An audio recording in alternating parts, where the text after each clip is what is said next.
안녕하세요. 크립토TV입니다. 이번 시간에는 올해 아직도 여전히 큰 기회 남아있다라고 하는 제목으로 말씀을 드려볼까 합니다. 1월 4일자 기사인데요. 비트코인 채굴 기업입니다. 나스닥에 상장되어 있는 사이퍼 마이닝이라고 하는 기업인데요.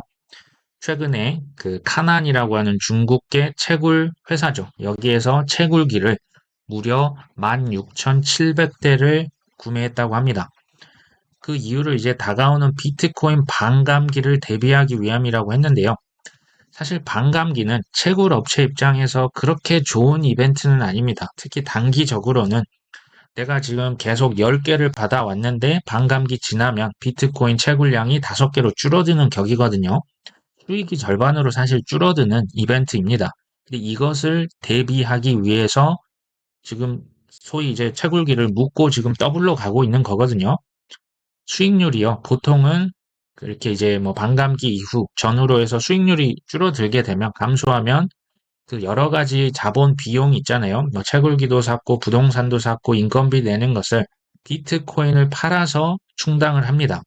근데 비트코인 가격이 낮은 이 하락장에는 이거 이제 손실이 커지고 계속 누적되니까 채굴 기업이 파산을 하게 되는 겁니다. 자, 이것을 피하려면 사실은 비트코인 가격이 계속 이렇게 올라주면 되겠죠. 근데 이제 그래서 하락장에 실제로 많은 기업들이 파산을 했었습니다. 근데 이제 반감기는 가격이 단기적으로 사실은 큰 영향이 없어요. 뭐 반감기 됐다고 바로 상승하고 그런 게 아니라 오히려 좀 조정을 겪었던 과거 사례들이 있죠. 하지만 장기적으로는 아주 큰 영향, 아주 큰 영향이죠. 그러니까 그 희소해지는 자원이죠. 공급량이 줄어들고 가격이 올라가는 이벤트는 맞습니다. 지금 사이퍼 마이닝이라고 하는 것은 채굴기를 오히려 이런 시기에 추가 매수를 했다. 중장기로 크게 승부를 본다는 얘기입니다. 한 달 전만 했더니 비트메인의 신형 채굴기 앞서서 봤을 때 16,000대 샀는데 한 달 전에 37,000대를 샀습니다. 이게 우리 돈 거의 조가 넘어가는 돈입니다. 자, 네, 작년 11월 9일 엔트마이너라고 하는 채굴기 프리오더했죠. 미국의 텍사스에 있는 부지, 그 넓은 부지 지금 부동산 계약도 했고요.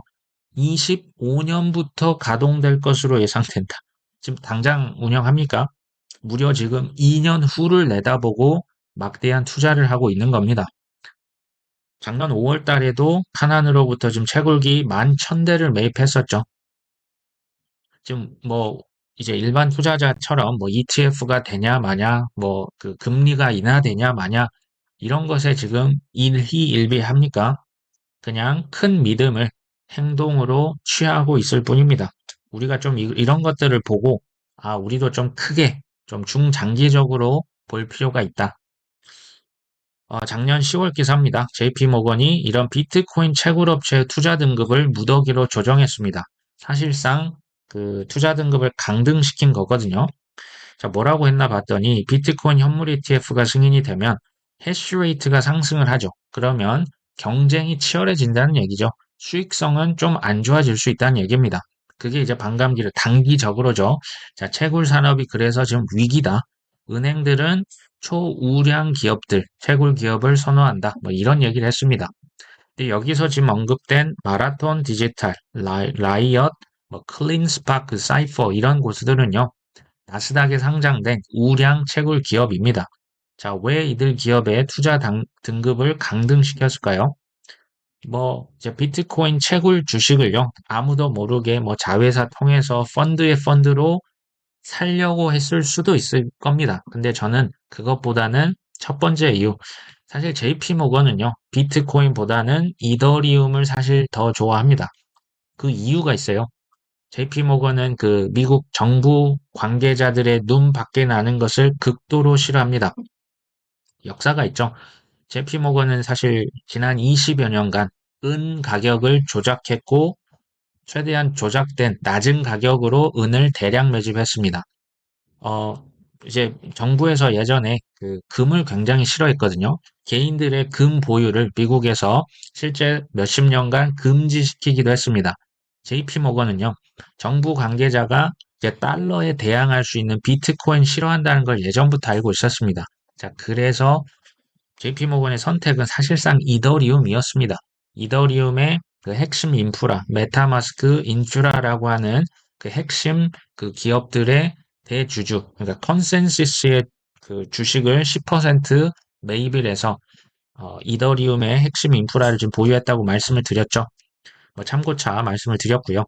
자, 우리나라의 농협은행도 블록체인 팀을 꾸렸답니다.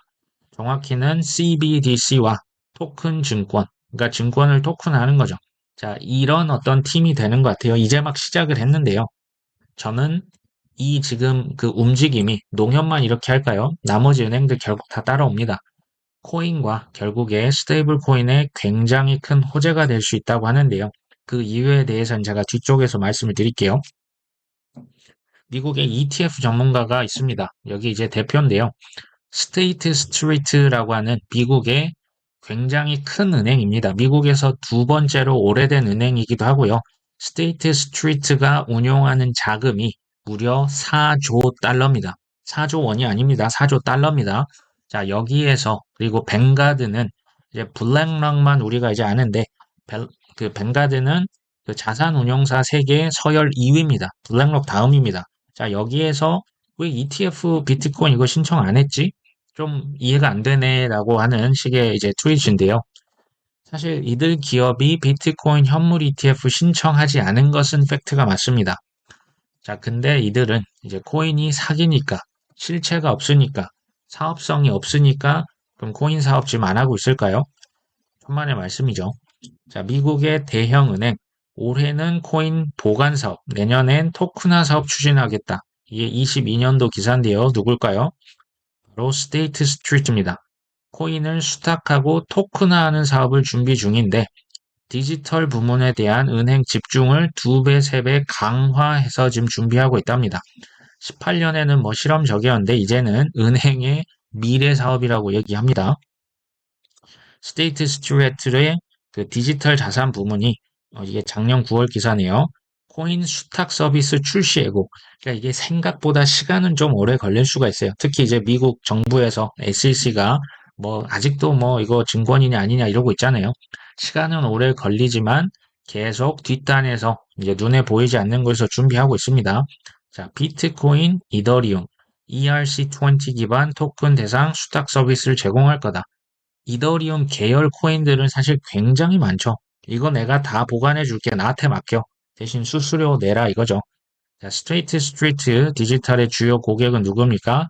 전 세계의 국부 펀드, 글로벌 자산 운용사들이 주요 고객이랍니다. 그럼 이들이 뭘 한다는 얘기입니까? 코인 사서 여기에 지금 맡긴다는 얘기를 하고 있는 거죠. 자, 블랙락, JP모건, 뭐 골드만삭스 있다 얘기하겠지만 이 친구들은 비트코인을 ETF로 만들어서 팔겠다. 코인베이스는 나한테 맡겨라. 내가 잘 보관해 주겠다. 스테이트 스트리트도 본인이 보관하게 주겠다는 거죠. 자, 나스닥이다, 뭐 CBO이다 이런 데는 ETF를 상장하고 나한테 그 이제 거래 수수료를 가져가겠다 이런 거죠. 지금 그 파트별로 본인들이 지금 다 섹터별로 월가의 전통 금융들이 지금 다 섹터별로 들어가 있다 보시면 됩니다. 스테이트 스트리트가 비트코인, 이더리움, ERC20 계열 이 코인만 수탁하겠다. 자, 나중에 제가 장담합니다. 여기에 뭐 솔라나다, 뭐 아발란체다. 지금 뭐 이더리움 계열만 하는데요. 알트코인 소위 이제 좀 그 시총 높은 것들부터 ETF 만들고요. 각종 펀드로 만들어서 판매도 할 겁니다. 보관도 해주고요. 이자도 지급하고 이거 빌려줘서 본인들이 이자도 받을 겁니다. 참고로 스테이트 스트리트는요. 21년 6월달 이미 코인 부서를 신설했습니다. 이건 참고 차원에서 말씀을 드리고요. 자, 미국의 5위 뱅크가 있습니다. US 뱅크인데요. 21년 10월달 여기서도 코인 지금 보관 사업에 진출한다. 그러니까 지금요, 그 이제 분야는 달라요. 어떤 데는 뭐 판매를 하고, 어떤 데는 뭐 보관을 하고, 어떤 데는 결제를 하고, 분야는 다르지만 지금 이 코인 쪽에 손 안 댄 곳이 없다고 보시면 됩니다. 자, 나스닥은 우리가 그냥 뭐 기술 주식 뭐 거래소잖아요. 여기에서도 지금 코인 수탁 서비스 준비를 하고 있어요. 여기 수석 부사장 얘기하지 않습니까? 규제가 기회가 될 수도 있다. 22년 기사입니다. 자, 골드만삭스 조용히 있더니 나와서 뭐라고 합니까? 비트코인 현물 ETF AP로 참여를 검토 중이다. 무슨 검토는 검토입니까? 지금 하고 싶어 죽겠다를 지금 이렇게 점잖은 표현을 하는 거죠. JP 모건, 제인 스트리트, 그러니까 메이저 지금 은행들이, 그러니까 AP는 그 쉽게 말하면 이제 비트코인 그냥 대리점 하겠다는 거거든요. 이 지금 노다지 시장에 골드만삭스, 나 지금 참여하고 싶어 죽겠다. 지금 이렇게 보시면 맞습니다. 참고로 골드만삭스 2015년 USDC 발행사죠. 서클이라고 하는 기업에 수백억을 예전부터 투자했다는 사실 알고 계십니까? 비트 스탬프라고 있는 유럽의 코인 거래소거든요. 아주 오래 전에 이 거래소를 아예 그냥 샀습니다. 이게 지금은 뭐 트런의 그 저스틴 선에게 이거 팔았긴 했는데요. 골드만삭스가 여기 들어가는 거 너무나 당연한 수순입니다. 뱅가드요? 뱅가드 뭐 ETF 안 한다고 했지 않습니까? 이게 23년 7월 기사인데요. 비트코인 채굴 기업 주식을 7,230억 원을 보유하고 있습니다. 자, ETF 안 한다고 코인 사업, 뭐 코인 뭐 실체도 없고 다단계고 사기고 수익성이 안 좋습니까? 천만의 말씀입니다. 뱅가드 난 비트코인 ETF 관심 없대니까 그 대표가 나와서 이런 얘기 했었거든요. 속으시면 안 됩니다. 제가 인터넷을 한번 좀 말씀을 드려볼까 합니다. 그 인터넷이 사실 우리가 살고 있는 지금 모든 생활 영역에 다 영향을 미치고 있죠. 금융을 하는 방식, 외식하는 방식, 여행하는 방식, 사업을 하는 방식, 교육, 예술, 엔터테인먼트 다 영향을 미쳤잖아요. 자, 코인이라고 쓰고 블록체인이라고 읽겠습니다. 자, 코인과 블록체인이 별개가 아닙니다. 이게 같이 갑니다. 자, 코인은요, 제2의 인터넷이라 보시면 돼요. 제가 위에서 말씀드린 뭐 금융, 사업, 음악, 예술, 방송, 소셜 미디어, 게임, 뭐 인공지능, 가상현실 할 것 없이 코인이 여기에 지금 다 영향을 미칠 수밖에 없어요. 자, 월감, 심지어 중국마저도 지금 인도 하나 남았는데요. 제가 장담합니다. 이거 코인 결국은 다 규제 해제시키고요. 그러니까 제도권 내로 들어오겠죠. 코인을 끌어안아야만 합니다. 이거 안 하면요. 그냥 다 뭐랄까 도태됩니다. 기존의 모든 시장들, 뭐 증권, 뭐 채권, 주식, 부동산 할 것 없이 지적 재산권, 뭐 비즈니스 모델 하는 방식 자체를 다 바꿀 수 있는 게 뭐다? 이게 코인입니다. 이게 블록체인입니다. 이 코인이라고 하는 신기술에 올라타지 않으면 어떻게 될까요? 도태됩니다. 국부가요, 다 빠져나갑니다. 그 지금 중국에서 보셨고, 인도에서 보셨잖아요. 이거 안 하면 국가의 이익이 안 됩니다. 세금도 안 거치고요. 이해되시죠? ETF 승인 안 해도 상관없어요, 사실은. 큰 혁신. 가격이 당연히 상승이 되겠죠. 미국의 이제 ETF 전문가가 JP 모건이 그레이스케일, 뭐 지금 JP 모건은 안 끼는 데가 없어요. 지금 내가 다 AP 해줄게 지금 이러고 있잖아요. 자, 뭐, 제이미 다이먼 회장이 비트코인 사기다라고 해놓고, 지금 비트코인 뭐 하고 있습니까? 팔고 있잖아요. 그 말에 주목하실 필요가 없고요. 그 행동만 보시면 됩니다. 자, 번스타인이라고 하는 것은 생각보다 인지도가 있는 투자은행입니다. 여기에서 내는 보고서가 여기는 그 얼마 전 우지안이 냈던 그 매트릭스 포트랑은 비교가 안 되는 공신력을 자랑합니다. 자, 여기에서 뭐라고 했냐? 좀 읽어보실 필요는 있습니다. 비트코인 올해 신고점을 경신한다. 근데 올해 시점은 안 나왔죠. 이게 올해 말 정도 생각합니다. 25년에는 최대 15만 달러. 이거 우리 돈 2억이 넘습니다. 자, 우리는 전통시장에서 코인으로 자본이 대거 유입되는 전례 없는 시대에 접어들고 있다. 자, 이게 기회가 있다는 얘기예요. 지금 들어왔습니까? 들어오기 직전입니다. 자, 특히 글로벌 기준금리가 정점을 찍었고 이제 금리 인하한다는 거죠. 인플레이션은 완화되고 있으며 세계 각국에서 이제 선거를 해서 지금 돈 찍어낼 거라는 매우 유리한 거시적 환경까지 펼쳐지고 있다. 이거 제가 한마디로 줄일게요. 진짜 마지막 기회 있다는 거야. 진짜 마지막이고 24년, 포모 25년, 이제 25년에는 이미 늦었습니다. 그러니까 올해 조정이 온다. 그냥 바이 더 딥 하시고요. 그냥 끝까지 가져가세요. 뭐 떨어질 수 있어요. 제가 이따 또 말씀을 드릴게요. 자, 어쨌든 비트코인과 비트코인 채굴 주식이 많이 오를 것이다. 매우 낙관하고 있다. 자, 비트코인 현물 ETF 출시가 확정이 되면 차익 실현 매물이 쏟아질 우려가 있다. 단기적으로 떨어질 수 있어요. 이거 크게 떨어질 수 있습니다. 그래도 안 팔면 됩니다. 자, 단 비트코인 반감기와 ETF 마케팅 등 강세 재료가 여전히 풍부하다. 또 재밌는 얘기합니다. 주식 투자자들이 코인 테마주가 아직 저평가됐다는 인식이 확산되면서 올해 기관 투자자들이 코인 관련 주식에 눈을 돌릴 것이다. 한편 우리는 알트코인 가운데서는 이더리움이 현물 ETF로 출시될 것이다. 지금 이렇게 얘기하죠. 단기적으로 ETF 출시 전후 큰 변동성 나올 수 있다. 자, 중장기적으로 비트코인과 채굴 주식이 많이 오를 것이다. 자, 주식 투자자들이요. 코인 관련 기업의 주식을 살 것이다. 뭐 이제 채굴 주식도 있고, 코인베이스도 있고, 마이크로 스트래터지도 있죠. 이런 주식이, 그러니까 주식이 지금 올라갈 건데, 주식에 대비해서 코인 관련 기업의 주식이, 많이 안 올랐네 해서 이쪽으로 지금 다 넘어온다는 얘기를 하고 있습니다. 자, 그렇게 될지 한번 지켜볼 필요가 있을 것 같고요. 자, 이더리움에 대해서 저는 무시하시면 안 된다 생각을 합니다. 현물 ETF 두 번째는 당연히 이더리움이 될 겁니다. 카드 거래 금지, 이건 우리나라 금융인데요. 카드로 코인 사지 마. 이거 이제 그냥 대충 보시면 뭐야 이거? 이거 악재 아니야? 라고 생각이 되는데요. 제가 한번 질문을 하겠습니다. 지금 신용카드로 코인 사시는 분 계십니까? 뭐 거의 없겠죠. 업비트의 이제 그 가상자산, 그 계좌, K뱅크, 뭐 농협을 통해서 코인을 우린 사고 있죠. 자, 뉴스를 보실 때요. 정확한 정보 출처, 사실 여부를 꼼꼼히 체크를 하셔야만 합니다. 이거 얼핏 보면, 코인 금지하는 거 아니야?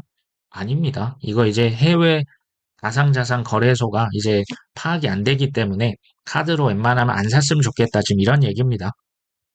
그 다음에 또 하나 이런 또 재밌는 기사가 있는데요. 최근 3월 달에 미국 정부에서 보유하고 있는 비트코인 가치가 3달 만에 지금 50억 달러에서 83억 달러, 한 66%가 급등했답니다. 근데 미국 정부가 이제 비트코인 어디서 났냐? 지난 2020년 11월 달에 이제 뭐 다크웹이라고 하는 뭐 불법 사이트겠죠. 여기에서 비트코인 20만 7천 개를 압수를 했습니다.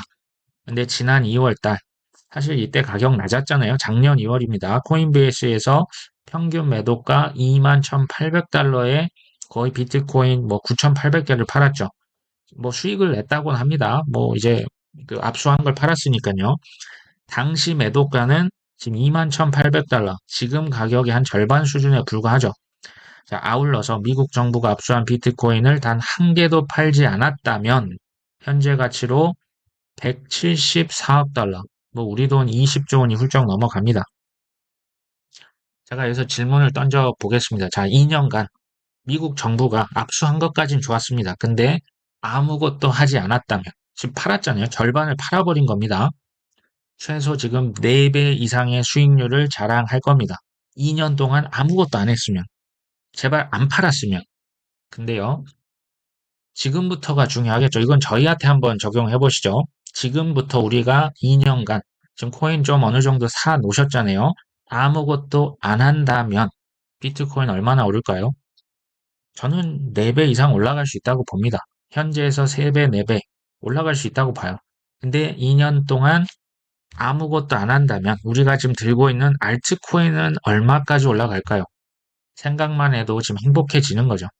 핵심은 뭡니까? 앞으로 2년간 아무것도 안 해야 됩니다. 뭐 떨어졌다, 마이너스 50%, 뭐 30%, 뭐 패닉셀 이거 안 한다면 안 해야 됩니다. 지금 미국 정부는 어떻게 보면 손해보는 짓을 했잖아요. 지금껏 이제 뭐 샀다 팔았다 이제 단타 해보신 분들 계시잖아요. 한번 객관적으로 생각을 해보시면 될 것 같아요. 단타 성적 좋았나? 안 좋았으면 굳이 그렇게 하시면 안 되잖아요. 그냥 성적이 안 좋았다면 더더욱 제발 아무것도 하지 않으셨으면 차라리 수익률이 더 좋을 수 있을 것이다 라는 생각이 드네요. 근데 현실적으로 2년간 아무것도 안 하는 거 이거 가능합니까?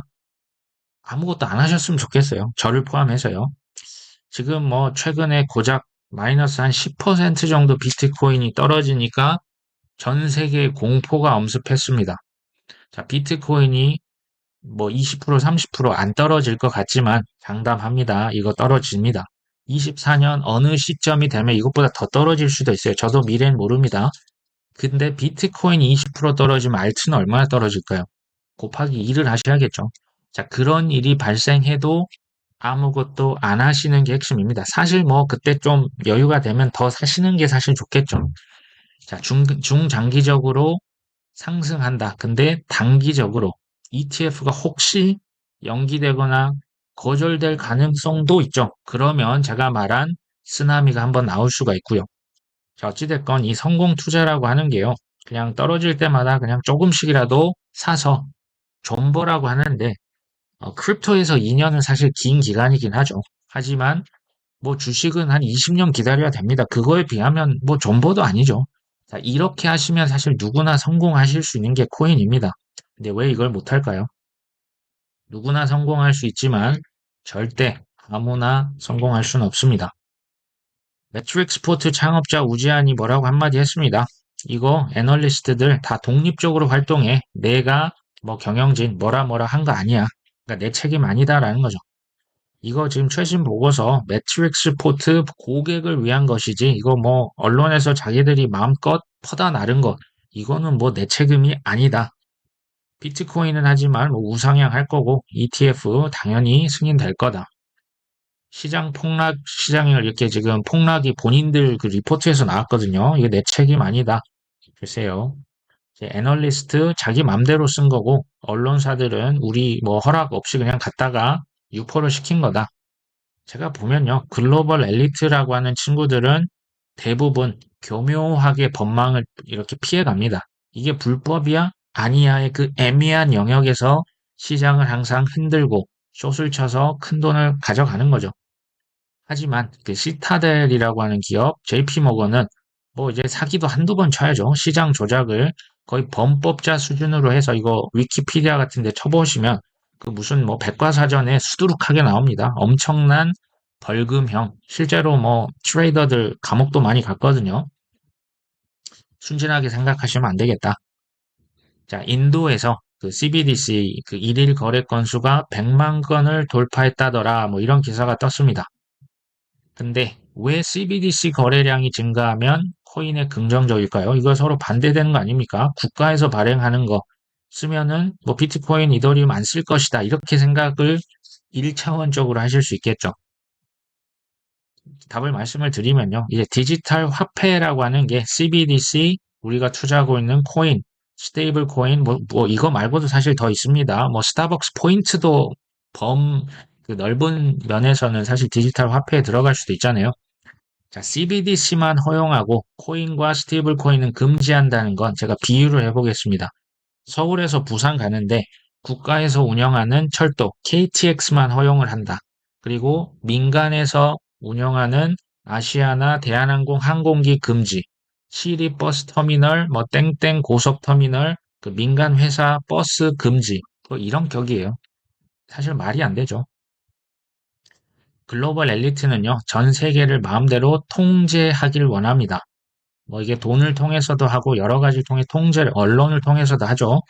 자, 그래서 코인은 다단계고 사기라고 하는 프레임을 강력하게 씌운 거고요. 자, CBDC는 이제 그 BIS가 그 홍보를 할 때 이렇게 해요. 투명하다. 거래 내역을 다 볼 수 있다. 안전하다. 정부가 보증한다. 너희들 테라루나 봤지? FTX 봤잖아. 코인 같은 거 절대 하지 마. CBDC 써. 이렇게 지금 홍보를 하고 있는 거죠. 자, 오래전부터 하지만 코인과 스테이블 코인을 금지하는 것처럼 하면서 지금 다 허용을 오래전부터 이미 계획을 했어요. 그 이후 계속 말씀드렸죠. 세금 나올 때 이제는 여기 코인에서 나오고요. 일자리가 많이 나올 거고 선거에서 표를 얻기 위해서 친코인 정책 올해 기대해 보셔도 제가 볼 때 좋을 것 같습니다. 자, 비트코인 진짜 중장기적으로 큰 상승 나올 수 있습니까? 근데 이게 정말 그렇게 믿으실까요? 이게요, 남들이 그렇게 한다는 것과 내가 실제로 100% 확신하고 행동에 옮기고 하는 것은 좀 다른 얘기입니다. 유명한 유튜버가 뭐 억만장자가 아니라 진짜 이렇게 믿으면 흔들리실 이유가 없는 거죠. 혹시 미국처럼 나중에 금처럼 금지하는 거 아니야? 어, 그게 이제 상승에 크게 세 가지 요소 많이 들어보셨을 겁니다. 첫 번째가 ETF고요. 두 번째가 반감기, 세 번째가 금리 인하인데요. 여기에서 사실 단기적으로 큰 변동성을 가져올 수 있는 건 ETF밖에 없어요. ETF는 사실 장기적으로 엄청난 호재고요. 반감기도 마찬가지, 금리 인하도 마찬가지입니다. 금리 인하했다고 바로 가격 상승합니까? 아니죠. 이게 이제 장기적으로 잘 될 수밖에 없어요. 크립토는요, 앞으로 정말, 근데 이게 우상향 할 때 이렇게 S자로 막 이렇게 올라가면서 우상향 하겠죠. 여기서 조심할 건 지금 뭡니까? ETF입니다. 이래저래 앞으로 2년 이상, 그러니까 중장기 쭉 상승 가능성 매우 높습니다. 비트코인 ETF는 하지만 단기적으로 큰 변동성을 가져올 수 있다. 여기서 이제 두 가지 파가 나눠집니다. 좀 덤덤한 파가 있고요. 좀 보수적이고 좀 마음이 좀 이제 새가슴이라고 합니까?